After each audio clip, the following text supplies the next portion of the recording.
Buenos días a todos. Algunos hace tiempo que no nos vemos. La verdad que a veces, estando la situación como está, a veces no sabemos si habrá que volver a Zoom o podremos venir, pero gracias a Dios, hoy estamos aquí y también desde casa. Y a ver, pues no sé si recordáis que antes de ver los 10 valores que tenemos en la Iglesia, valores bíblicos, que hemos estado viendo antes de Navidad, estamos viendo la serie del libro de los primeros, que es el libro de Génesis. Y, por ejemplo, estuvimos viendo en Génesis 2 la primera relación, Dios con el hombre. También en Génesis 2 vimos el primer matrimonio. En Génesis 3 ya vimos la primera rebelión, ¿no?, entre la serpiente y el ser humano. También vimos el primer juicio, la expulsión del Edén, Génesis 3. Génesis 4 vimos el primer asesinato, Caín y Abel. Luego vimos la primera familia escogida, Noé, ¿vale? Y nos quedamos en Abraham. Entonces, si Dios quiere, vamos a seguir viendo en Génesis esta serie. Os animo a ver buenas series, ahora que están de moda, que también vayamos a la palabra, que hay muy buenas series que son de bendición para nuestra vida. Solo por recordar algunas cosas de Abraham que estuvimos viendo, he puesto una primera gráfica, pues me parece un poco interesante que tengamos algunas fechas clave, ¿vale? Porque a veces podemos perdernos con tantos años, ¿no?, y fechas. Simplemente recordar que Abraham es en el año 2000, ¿vale? Y desde Adán y Eva hasta Abraham hay aproximadamente también unos 2000 años, ¿vale? El Éxodo, podríamos decir 1500, pero en 1446, David en el 1000, ¿vale? Entonces, recordemos que Abraham aproximadamente está en el año 2000 antes de Cristo. Ya quien quiere investigar más, parece que es en el 1948, que curiosamente, eso antes de Cristo, en el 1948, después de Cristo, es cuando se formó la nación Israel, ¿vale? Pero bueno, eso ya podéis investigar, pero es un dato curioso. Si recordáis, nació en Ur de los Caldeos, es del linaje de Sem, creo que también he puesto una gráfica. Bueno, sí, pasamos a otra. Aquí hay una tabla más completa, pero aquí, si veis, Noé tuvo 3 hijos, Sem, Cam y Jafet. Pues desde Sem viene Abraham, luego Isaac, Jacob, ¿vale? Entonces, Abraham viene del linaje de Sem. Y también de Sem viene el linaje de Jesús, ¿vale? Su padre era Taré, aquí lo veis. ¿Dónde está? Aquí. ¿Vale? O sea, entre Taré y Sem hay más personajes. Es curioso. En Josué 24:2, podemos volver a la diapositiva anterior, resulta que tanto Abraham como su padre Taré servían a los ídolos que había en esa zona, o sea, a otros dioses, algunos, cuando podéis ver en Josué 24. También otro dato curioso es que se casó con su media hermana, o sea, tenía el mismo padre, pero era de distinta madre. Se casó con Sarai. Y también estuvimos viendo cómo Abraham estuvo viajando con su Lot, con su sobrino Lot. He puesto también un mapa, simplemente para recordar. Sale, Dios le dicen que vayan a la tierra prometida, entonces sale de Ur, Aram. Luego vimos que fueron hasta Egipto, ¿vale? Y después de lo que pasó en Egipto, volvieron otra vez a la tierra, vuelta a Canaán, a la tierra prometida. Entonces, aproximadamente 2000 años habían pasado desde Adán y Eva, pero no fue hasta que nació Abraham, que estuvo Abraham, que Dios decidió mostrar el siguiente paso para la redención del hombre mediante un pacto, ¿vale? No es que en ese momento Dios lo pensase, porque Dios no está en el tiempo, ¿no? Él ya tenía su plan planeado, pero hasta que no llegó Abraham, Dios no dio ese paso de seguir la redención del hombre que ya anunció en Génesis 3. Aproximadamente 2000 años habían pasado. Brevemente, recordamos que en Génesis 2 tenemos el llamado, o sea, donde Dios le dice: vete de tu tierra, vete de tu parentela, de la casa de tu padre, a la tierra que te mostraré, ¿vale? Génesis 12, ahí donde Dios hace el pacto con Abraham, que ahora lo veremos un poco más detallado. Y Abraham es obediente, sale de Harán a los 75 años, y Sarai tenía 65, y por fe Abraham salió a un territorio desconocido, él no sabía exactamente dónde iba. Cuando llegó a la tierra prometida, Dios le volvió a hablar, allí hizo un altar, todo esto lo estuvimos viendo, Génesis 12, y resulta que hubo escasez, entonces bajaron a Egipto. Allí en Egipto tuvo un poco de temor con el faraón y al final mintió. Dijo media verdad, pero en definitiva es una mentira, con el tema de su esposa Sarai, que precisamente, como era del mismo padre pero distinta madre, él dijo que era su hermana. Y si recordáis el lío que hubo, porque incluso el rey le dijo: ¿por qué me has engañado?, ¿no? Entonces salió de Egipto y volvieron otra vez a donde había hecho el altar, a la tierra prometida. Ya en Génesis 13 vimos cómo Lot y Abraham se separan, ¿vale? Lot escogió las tierras más fértiles, pero también eran las tierras que estaban más cercanas a Sodoma, o sea, una tierra donde gente muy injusta, muy ociosa. Y entonces Abraham vivió prácticamente en Hebrón, su lugar más permanente. Eso lo vemos en Génesis 13, 18. Y justo antes del capítulo que vamos a ver hoy, que es el capítulo 15, tenemos el capítulo 14, que es donde está la primera guerra. Vemos que 4 reyes de Babilonia y 4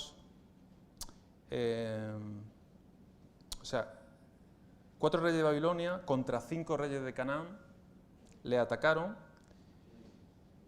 y esos 4 ganaron, capturaron incluso a Lot y su familia, la gente de Sodoma, pero Abraham, con 318 sirvientes, ganó la victoria, rescató a Lot, la familia, y justo hoy vamos a ver ya cuando, después de esa guerra, viene el capítulo 15. Vamos a leerlo.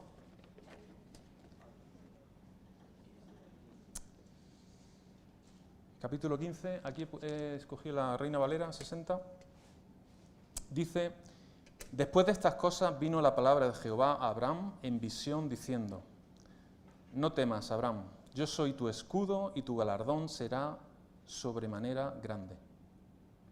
Y respondió Abraham: Señor Jehová, ¿qué me darás, siendo así que ando sin hijo y el mayordomo de mi casa es ese Damasceno Eliezer? Dijo también Abraham: mira que no me has dado prole, y he aquí que será mi heredero un esclavo nacido en mi casa. Luego vino a él palabra de Jehová diciendo: no te heredará éste, sino un hijo tuyo será el que te heredará. Y lo llevó fuera y le dijo: mira ahora los cielos y cuenta las estrellas si las puedes contar. Y le dijo: así será tu descendencia. Versículo 6 dice: y creyó a Jehová y le fue contado por justicia. Sigue diciendo en el 7: y le dijo: yo soy Jehová, que te saqué de Ur de los Caldeos para darte a heredar esta tierra. Y él respondió: Señor Jehová, ¿en qué conoceré que la he de heredar? Y le dijo: tráeme una becerra de 3 años, una cabra de 3 años y un carnero de 3 años, una tórtola también y un palomino. Y tomó él todo esto, lo partió por la mitad y puso cada mitad una enfrente de la otra, mas no partió las aves. Y descendían aves de rapiña sobre los cuerpos muertos, y Abraham las ahuyentaba. Mas a la caída del sol sobrecogió el sueño a Abraham, y he aquí que el temor de una grande oscuridad cayó sobre él.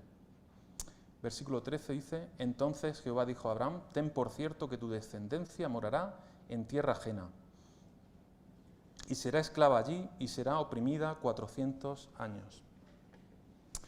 Mas también a la nación a la cual servirán juzgaré yo, y después de esto saldrán con gran riqueza, y tú vendrás a tus padres en paz, y serás sepultado en buena vejez. Y en la 4ª generación volverán acá, porque aún no ha llegado a su colmo la maldad del amorreo hasta aquí.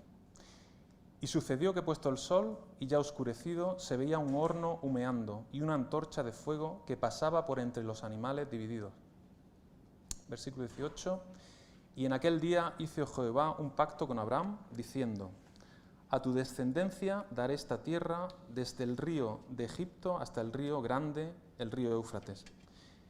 La tierra de los ceneos, los ceneceos, los cadmoneos, los eteos, los fereceos, los refaitas, los amorreos, los cananeos, los gergeseos y los jabuseos. Aquí tenemos lo que pasó aquí en el capítulo 15, justo después de esta batalla que había tenido Abraham.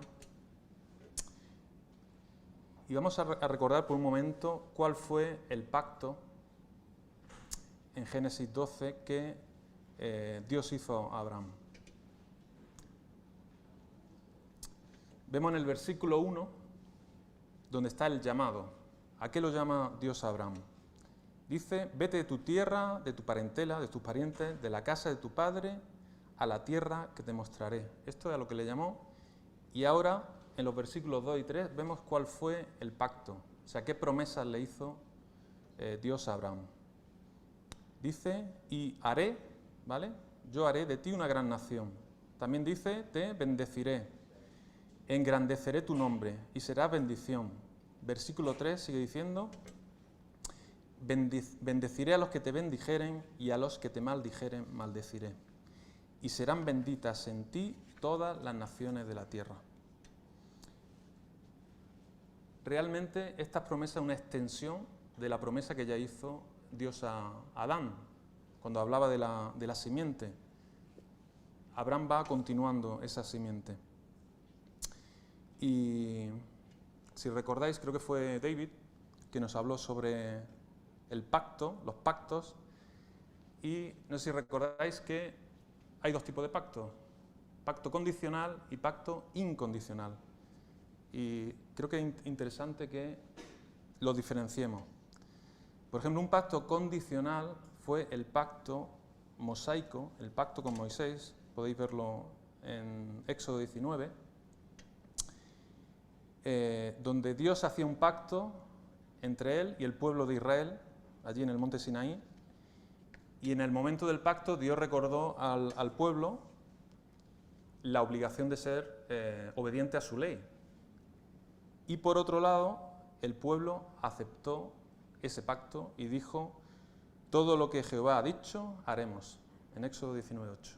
O sea, tanto una parte, Dios pide obediencia, como ellos aceptaron el pacto y ese acuerdo.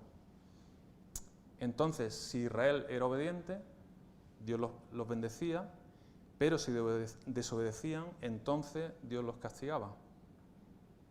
Las bendiciones y las maldiciones estaban en ese pacto condicional. Si queréis ver los detalles, también en Deuteronomio 28 podéis verlo. Pero hoy lo que estamos viendo en Génesis 15 es un pacto incondicional. Dios le está diciendo a Abraham: voy a hacer esto, ¿vale? No le está pidiendo a Abraham que haga nada.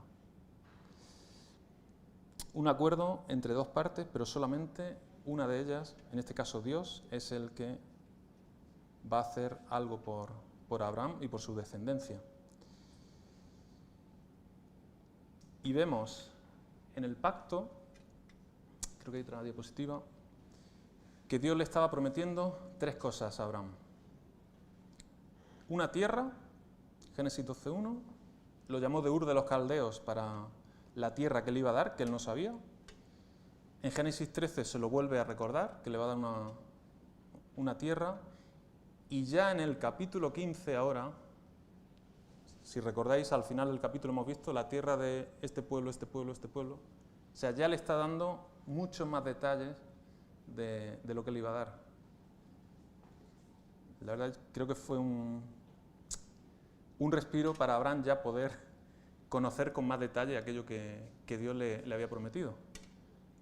No sé, me acordaba, digo, ya no sé, a veces cuando tu mujer te dice, ¿cuándo vamos a hacer esto? Y tú dices, ya falta menos, ¿no?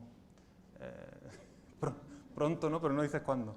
Entonces, hasta este momento, Dios le había prometido cosas, pero no estaban totalmente determinadas. De hecho, ahora veremos cómo él, sí, voy a tener descendencia, pero es que no tengo hijos, tengo siervos. Entonces le prometió una tierra, segundo, le prometió descendencia.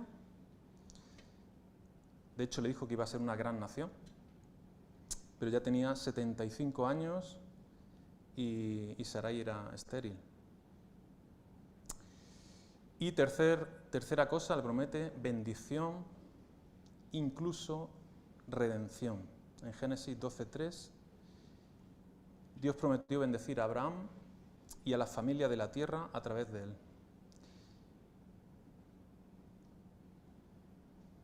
Dice en Jeremías 31, Antiguo Testamento, ya anticipa el perdón por los pecados. Dice, porque perdonaré la maldad de ellos y no me acordaré más de su pecado. Entonces vemos que Dios promete tierra, descendencia y bendición, redención. Pero realmente Abraham en este momento tiene 2 dificultades, 2 problemas. En primer lugar, la tierra. O sea, todavía no sabía cuál era su tierra. Sabía que tenía que salir de Ur, de la casa de su padre, ir a Canaán y, en segundo lugar, descendencia. Su mujer era estéril y ambos eran ya muy ancianos. Y el primer asunto de la tierra, Dios lo soluciona.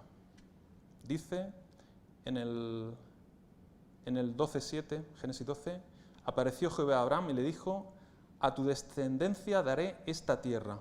Y allí es donde Abraham edifica un altar a Jehová, quien le había aparecido. O sea, desde Génesis 12, que le dijo que le iba a dar algo, ya aquí en el versículo 7 le dice, esta tierra va a ser tuya. Y si recordáis ya, capítulo 13, cuando estaba con Lot, después ya de que Lot se apartó de él, le dice el Señor, alza tus ojos y mira desde el lugar donde estás hacia el norte, hacia el sur, hacia el oriente y el occidente, porque toda la tierra que ves la daré a ti y a tu descendencia por siempre.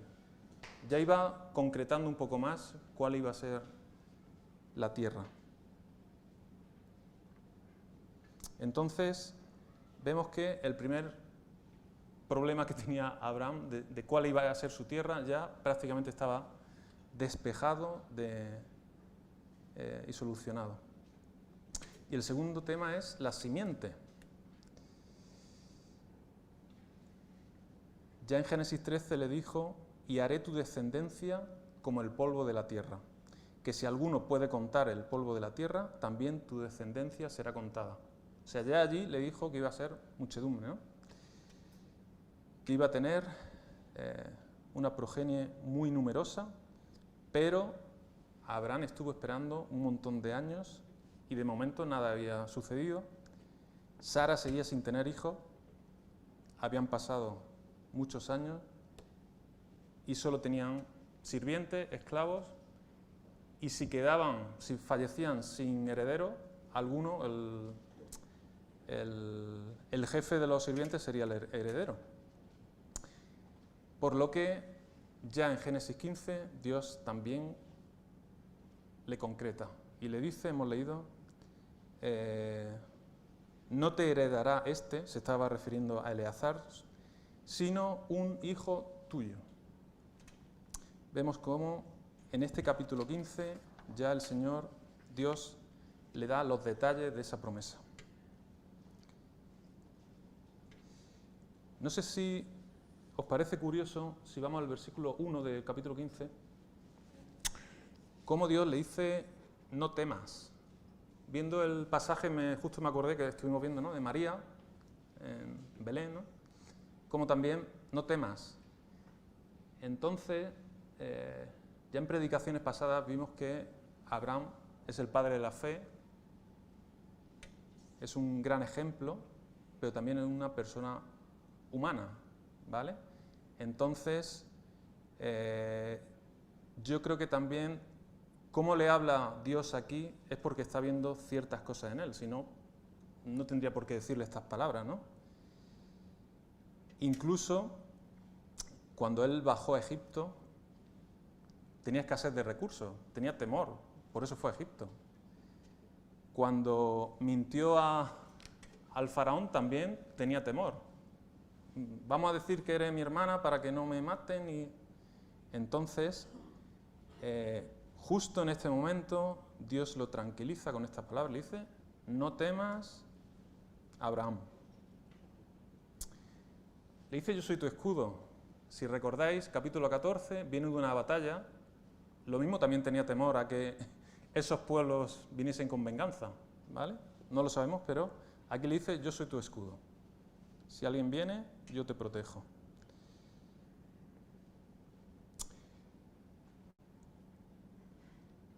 Sigue diciendo también, muy grande será tu galardón, tu recompensa. Si tenía algún temor por los diezmos que tuvo que pagar también en el capítulo 14 a Melquisedec, todo aquello que había gastado en esa batalla, dice, tu galardón será grande. Entonces vemos que Dios fortalece la confianza de Abraham, y ahora justo lo pienso yo más importante, sobre todo en el tema de la descendencia, de su heredero. Él quizá en un primer momento tuvo esperanza en su sobrino Lot, ¿no? Bueno, si al final no tengo hijos, Lot, pero Lot ya estaba viviendo cerca de Sodoma, más allá de la tierra prometida, y si no, otra esperanza era Eliezer. De hecho lo dice aquí en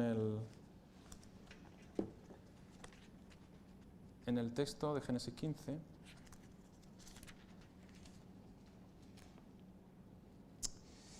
Señor Jehová, ¿qué me darás, siendo así que ando sin hijo, y el mayordomo de mi casa es ese damasceno Eliezer? Otra opción que estaba pensando Abraham era Eliezer. Pero, como hemos visto antes en el versículo 4, ya Dios le resuelve la duda. O sea, le vuelve a confirmar la promesa. Dice, Eliezer no será tu heredero, sino que será un hijo tuyo. Un hijo de tus entrañas, el que te heredará. Y después, esta escena que tanto nos acordamos, ¿no? Lo saca de la tienda, dice, mira el cielo y cuenta las estrellas si puedes, ¿no? Y seguro que al hacerlo se dio cuenta que era incontable. No había forma de contar las estrellas. Dice, pues así va a ser el número de tus hijos, de tus descendientes. Entonces vemos cómo Dios, ese cierto temor, ya no sé si decir, incluso desilusión que tenía Abraham,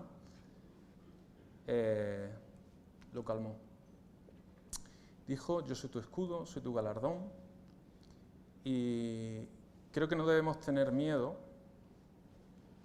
porque realmente somos débiles, a mostrarnos de forma natural a Dios nuestras preocupaciones. No pensemos que por yo no puedo hacer esto, Dios no me quiere o debo ser yo fuerte en mí mismo. Aquí vemos cómo Dios ve ese temor que tenía Abraham y se lo resolvió así. Versículo 4, tendrás tu propio hijo. Versículo 5, tu descendencia será como las estrellas, numerosa. Y Abraham, el versículo 6, le creyó. Y aquí viene algo muy importante. Y le fue contado por justicia. En relación a esto que comentaba antes, dice Pablo en Filipenses 4, no se inquieten por nada, más bien en toda ocasión, con oración y ruego, presenten sus peticiones a Dios y denle gracias. Y la paz de Dios, que sobrepasa todo entendimiento, cuidará sus corazones y sus pensamientos en Cristo Jesús. Filipenses 4, 6 y 7. Cuando tengamos cierto temor ante cualquier situación, sepamos que Dios nos puede dar esa paz que quizá el que esté al lado nuestro no va a entender cómo, estando en esa situación, estamos tan tranquilos, ¿no? Descansando en Dios. Pero vamos a este versículo 6. Dice que él creyó y le fue contado por justicia. ¿Qué quiere decir esto? Le fue contado por justicia.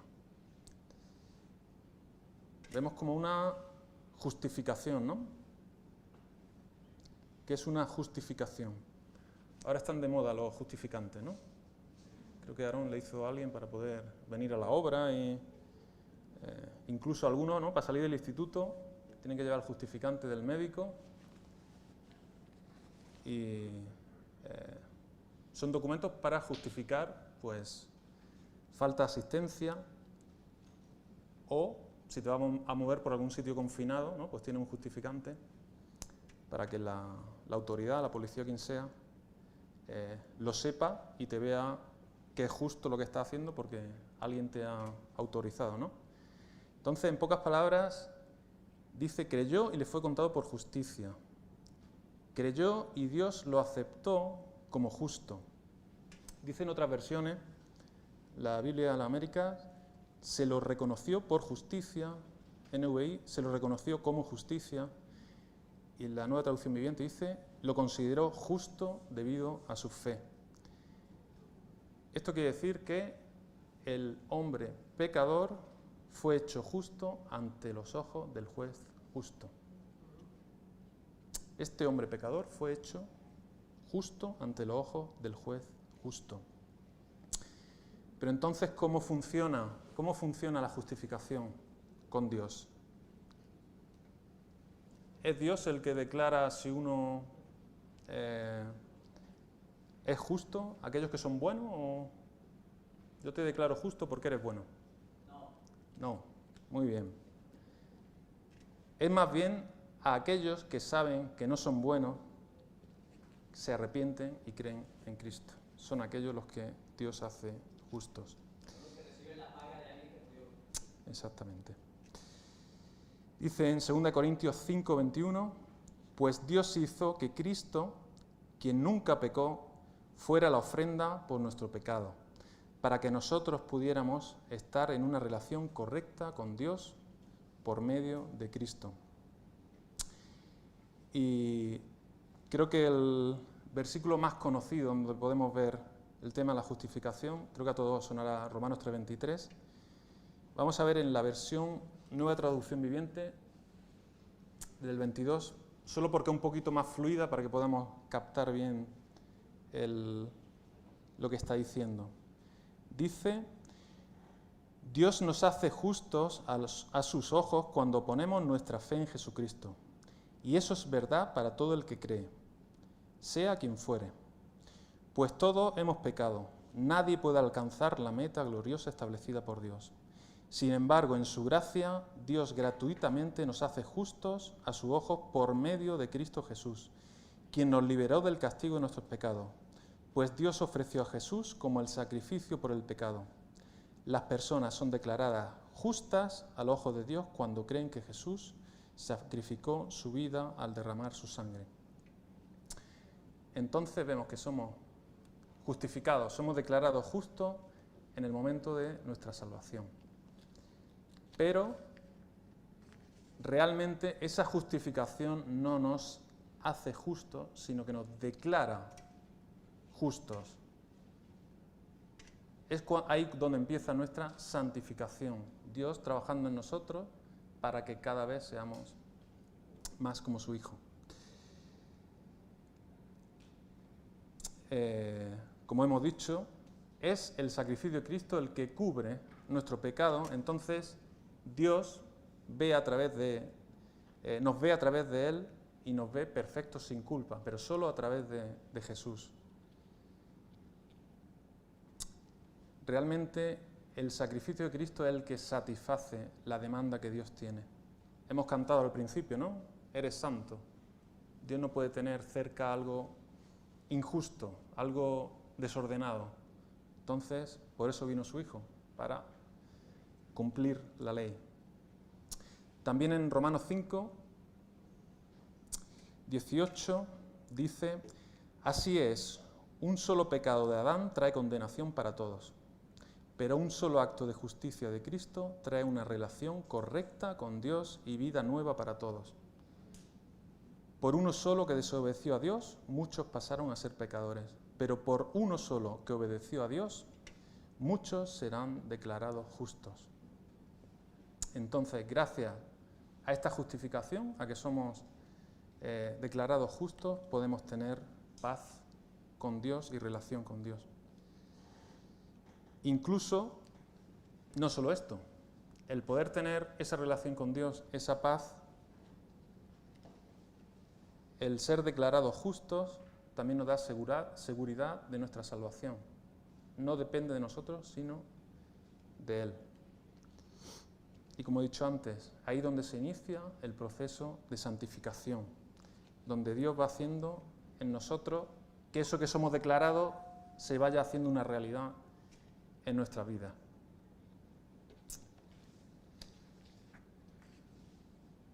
Y entonces, si vemos en el Nuevo Testamento, para Pablo está claro que es por la fe y no por las obras el ser aceptados por Dios, el ser justificados. Vemos cómo la fe de Abraham también es probada por sus buenas obras. No olvidemos también esto porque es importante. Dice en Hebreos 11: por la fe Abraham, siendo llamado, obedeció para salir al lugar que había de recibir como herencia. Y salió sin saber a dónde iba. Vemos que Abraham obedeció. Versículo 9 dice: por la fe habitó como extranjero en la tierra prometida, como en tierra ajena, morando en tiendas, con Isaac y Jacob, coherederos de la misma promesa. Entonces no olvidemos que la fe de Abraham fue también probada por su obra. O sea, no fue una fe pasiva, bueno, la gracia de Dios y ya. Es una fe que obra.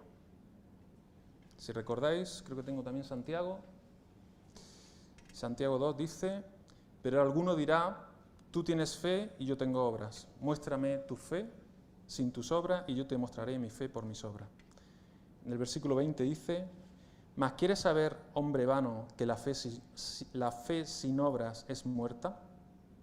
¿No ves que la fe actuó juntamente con sus obras y que la fe se perfeccionó por las obras?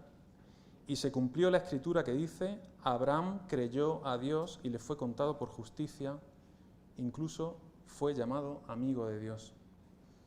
Entonces, veamos que una fe genuina es una fe que obra. No puede ser de otra forma. Y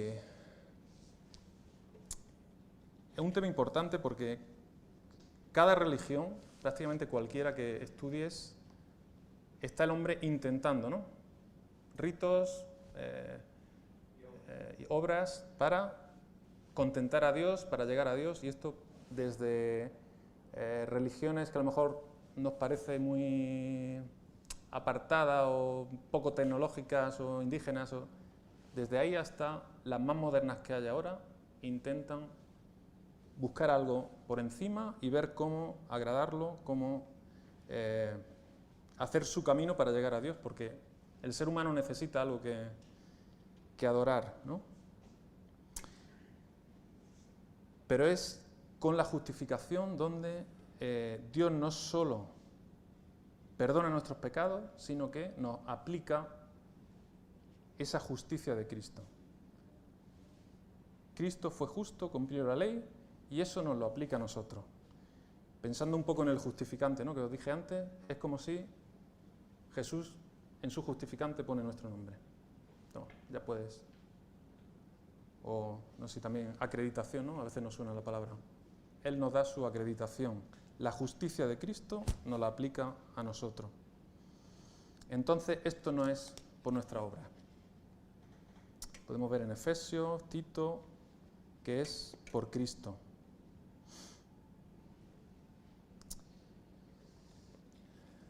Vamos a ver también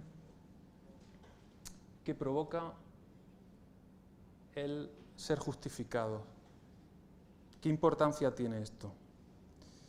Primero, yo creo que el saber que estamos justificados nos ayuda a nuestro crecimiento espiritual. Nos motiva a esas buenas obras que estamos hablando. No que nuestras buenas obras nos lleven a Dios, sino que el saber que estamos justos nos lleva a ese crecimiento. Como he dicho antes también, esto nos da seguridad a la salvación. No puede estar hoy lo he hecho mal, hoy no soy salvo. Mañana, hoy sí, hoy he ido al culto 2 veces. Además, pensad que Dios no está en el tiempo, o sea, te está viendo tu vida entera, no está... ¿Vale? Tercero, nos ayuda a entender ese favor inmerecido. Si tú piensas que por lo que tú hagas, por tus buenas obras, es como vas a agradar a Dios, como llegas a Dios, realmente esa gracia, ese regalo inmerecido, no le estás dando el valor que tiene.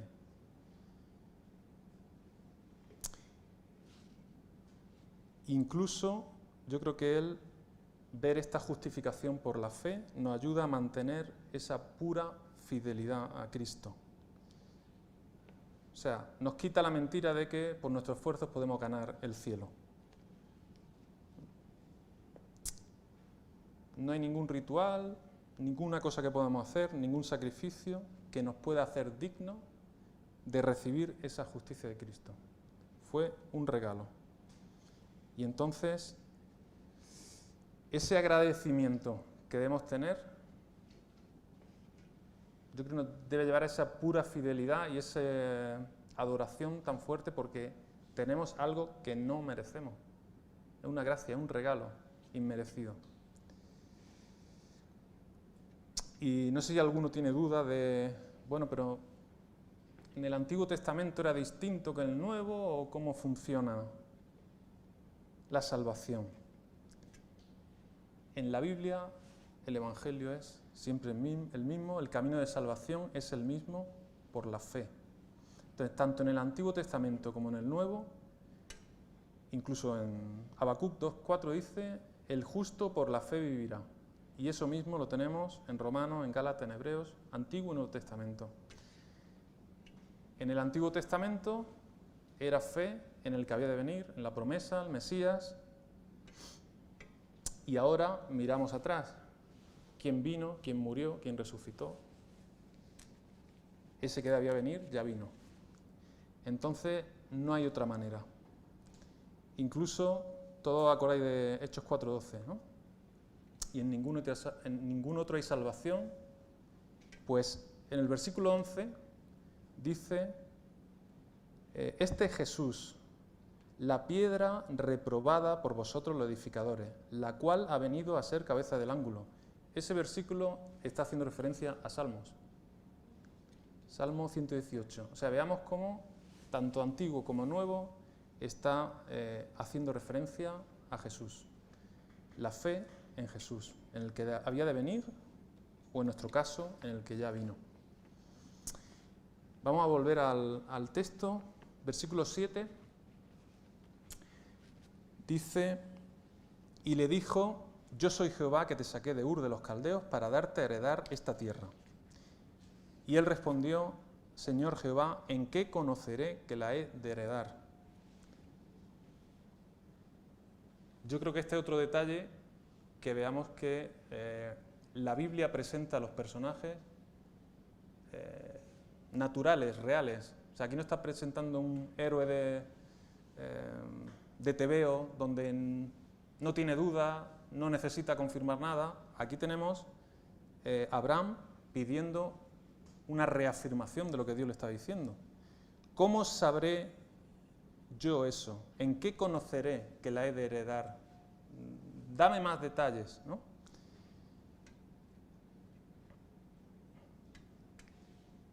Y gracias a Dios fue en este momento cuando Dios le está dando todos esos detalles que Abraham necesitaba, ¿no?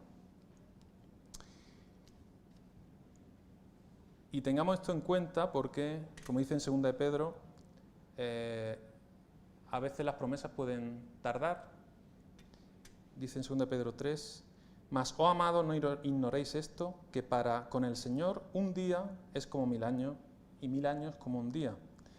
El Señor no retarda su promesa, según algunos la tienen por tardanza, sino que es paciente para con nosotros, no queriendo que ninguno perezca, sino que todos procedan al arrepentimiento. A veces podemos desesperar o pedir más muestras, pero Dios no retrasa su promesa. Luego vemos a partir del versículo 9 una ceremonia un poco curiosa. No sé si os ha llamado la atención. De hecho, busqué una imagen, pero he preferido no ponerla, porque es un poco sangrienta. Vemos aquí el versículo 9. Con esta ceremonia vemos el carácter incondicional de este pacto. Dice, y le dijo, tráeme una becerra de 3 años y una cabra de 3 años y un carnero de 3 años, una tórtola también y un palomino. Y tomó él todo esto y lo partió por la mitad y lo puso cada mitad una enfrente de la otra, mas no partió las aves.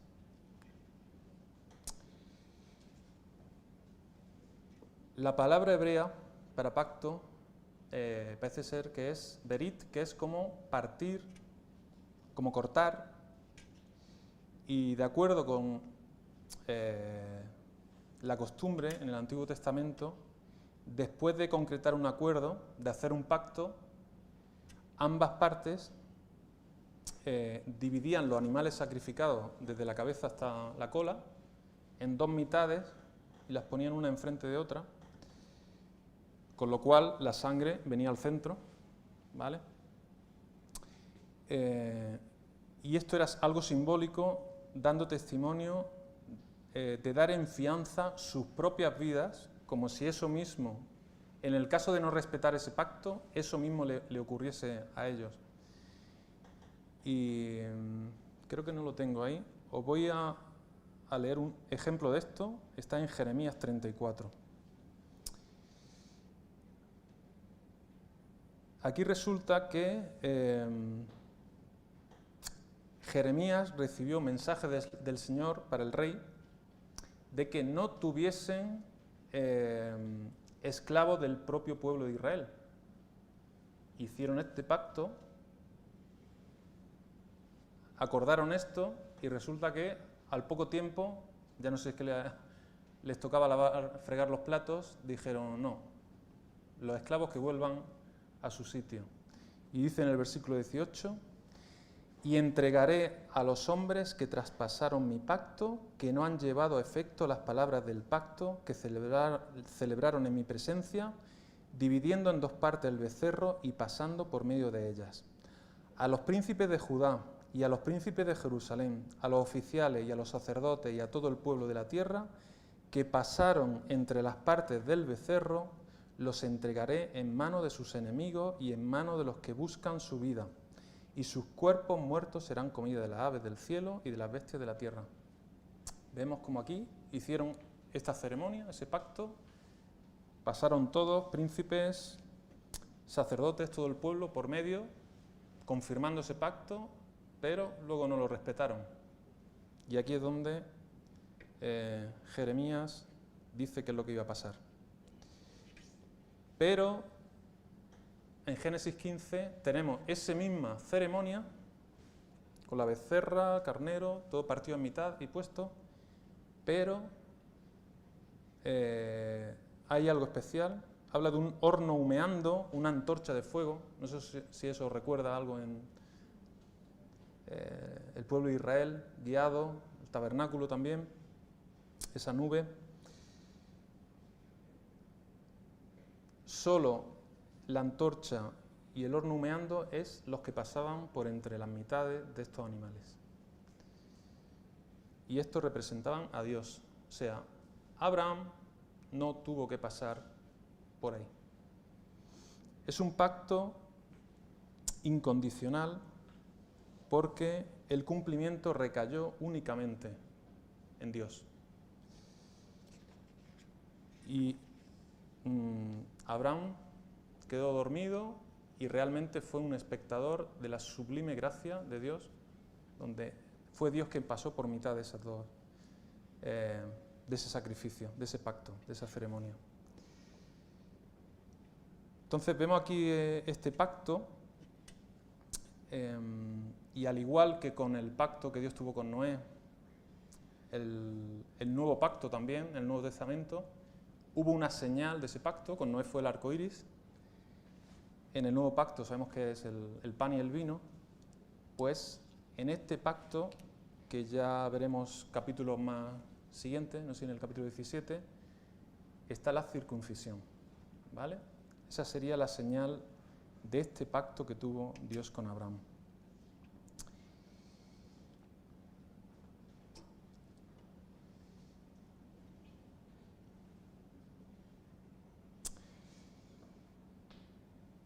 Dice en Génesis 15, 18 al 21, seguimos. En aquel día hizo Jehová un pacto con Abraham diciendo: a tu descendencia daré esta tierra, desde el río de Egipto hasta el río grande, el río Éufrates, la tierra de los ceneos, cenezeos, cadmoneos. Vemos como aquí Dios ya delimita cuál sería exactamente la tierra que le había prometido.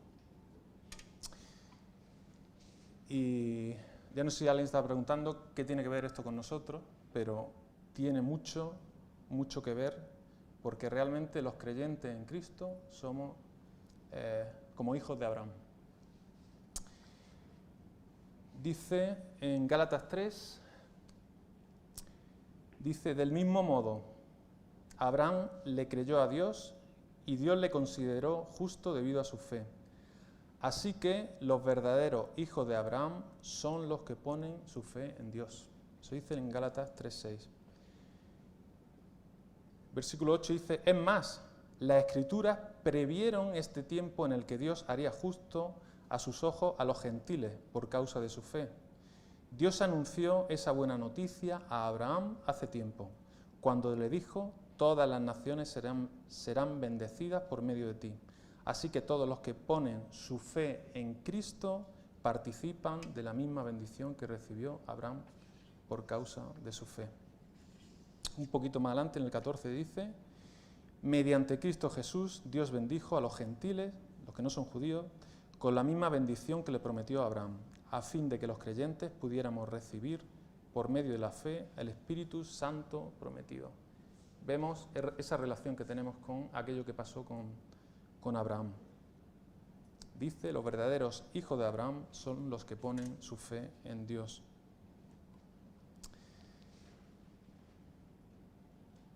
Perdonad que siga en Gálatas, pero es que hay un montón de referencias. Dice en el 3:24: pues todos ustedes, en la versión nueva NTV, pues todos ustedes son hijos de Dios por la fe en Cristo Jesús.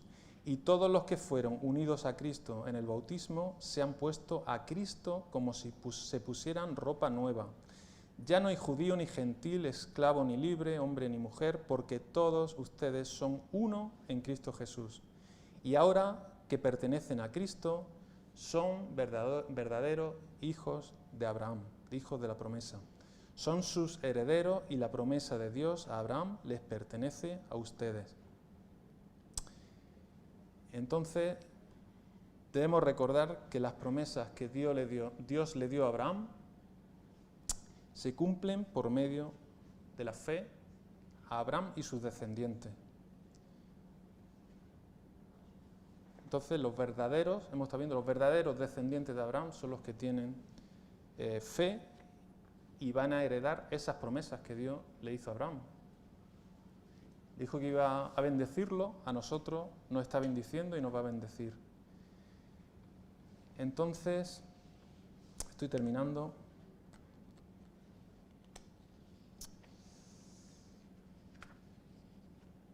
Ya no sé si has creído en Jesús como solución, tu solución como tu Salvador.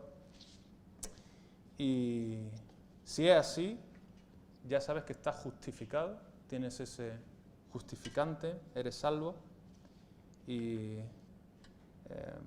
espero que Dios te siga ayudando en ese camino de santificación, de ser cada vez más parecido a su Hijo en fe, abundando en obras que sean fruto de esa fe genuina. Y recuerda esto que hemos estado viendo, que somos bendecidos por medio de esa simiente justa de Abraham, esa simiente que es Jesucristo, hemos estado viendo. Y no desesperemos, vemos que Abraham al final recibió cosas que eran imposibles. Tuvo hijo, llegó a esa tierra, está teniendo todos esos descendientes tan como número, ¿no?, de la arena, como las estrellas. Entonces necesitamos creer que Dios puede hacer cosas imposibles para nosotros. No hay nada demasiado difícil para Dios, si no, no sería Dios. Entonces debemos creer en las promesas de Dios sin dudar. Tenemos que confiar en su guía. Vemos cómo con Abraham fue todo un poco progresivo, ¿no? Le fue revelando poco a poco. Pues tengamos también paciencia, porque Dios sabe el momento adecuado para todo. Y tenemos este ejemplo de Abraham. Hemos visto que es salvo por la fe, justificado por la fe, pero vimos que fue probado también por esa obediencia, esas buenas obras que demuestran su fe. Hemos visto en Santiago, yo te mostraré mi fe por mis obras. Entonces eso vimos en Abraham. ¿Él es nuestro ejemplo? Espero que sí. Y si aún no has creído en Jesús, en su Evangelio, a lo mejor piensas que no necesitas un justificante ni una acreditación para moverte, para estar justo delante de Dios, pues vuelve a examinar tu vida, porque posiblemente no encuentres nada grave que la gente condene, ¿no? Pero, como hemos visto antes, Dios es justo, santo, y cualquier pequeña injusticia que todos hacemos con frecuencia, cualquier desorden que tenemos en nuestra vida, eso ya te condena como que eres alguien sin justificante, injusto. La Biblia lo llama pecador, ¿no? Pero Dios ha provisto un camino. Estamos viendo de principio a fin, hablando de Jesús, Jesucristo, de su sacrificio. Entonces, puedes reconciliarte con Él, puedes confesar, puedes arrepentirte. Y como hemos visto, su sacrificio, su justicia se aplica a tu vida y puedes recibir ese regalo por gracia. Es gratis. Algunas religiones han intentado cobrar por ello, pero ve a la Biblia, verás que es gratis, un regalo. Pues que el Señor nos bendiga y nos ayude a ver este ejemplo de Abraham, obviamente, el padre de la fe, cómo desde el primer momento salió, no sabía dónde iba, y vemos cómo Dios cumplió todo a su tiempo y le ayudó. Pues oramos. Señor, te damos muchas gracias por tu palabra escrita, Señor, porque en ella podemos ver ejemplos, Señor, de personas, Señor, humanas, Señor, con sus puntos fuertes, con sus debilidades, Señor, y cómo tú has sido fiel, Señor, tú has y has ido dando paso a paso, Señor, cada promesa, cada pacto, Señor, ha ido cumpliendo la simiente que ya estaba anunciada en Génesis, en el principio, Señor, llegó a su desarrollo. Gracias por venir, Jesús, Señor, a este mundo, nacer en Belén, Señor, y cumplir toda la ley, Señor, y morir por nosotros, Señor. Gracias por ese gran regalo, Señor, por esa gracia, ese gran amor por nosotros, Señor, y pedimos que tú nos ayudes, Señor, a no quedar pasivos, Señor, que sea una fe activa, una fe viva, Señor, que gracias a habernos justificado, Señor, podamos movernos, Señor, para hacer buena obra, Señor, y no solo ayudar a la gente, Señor, a nivel físico, Señor, sino también llevando tu evangelio a otros, Señor. Ayúdanos, Señor, a mostrar tu gran amor, Señor, y así mucha más gente, Señor, pueda entrar en tu reino, Señor, y puedan ser salvos. Te pedimos también perdón, Señor, por aquellas veces, Señor, que fallamos. Pido que tú nos levantes, Señor. También hemos visto, Señor, el Espíritu Santo prometido. Gracias porque nos ayuda, Señor, a entender, Señor, nos ayuda a recordar tu palabra, Señor, nos consuela, Señor, y es otro gran regalo, Señor, tener a Dios en nosotros. Te alabamos, Señor, y te damos la gracia. En nombre de Jesús. Amén.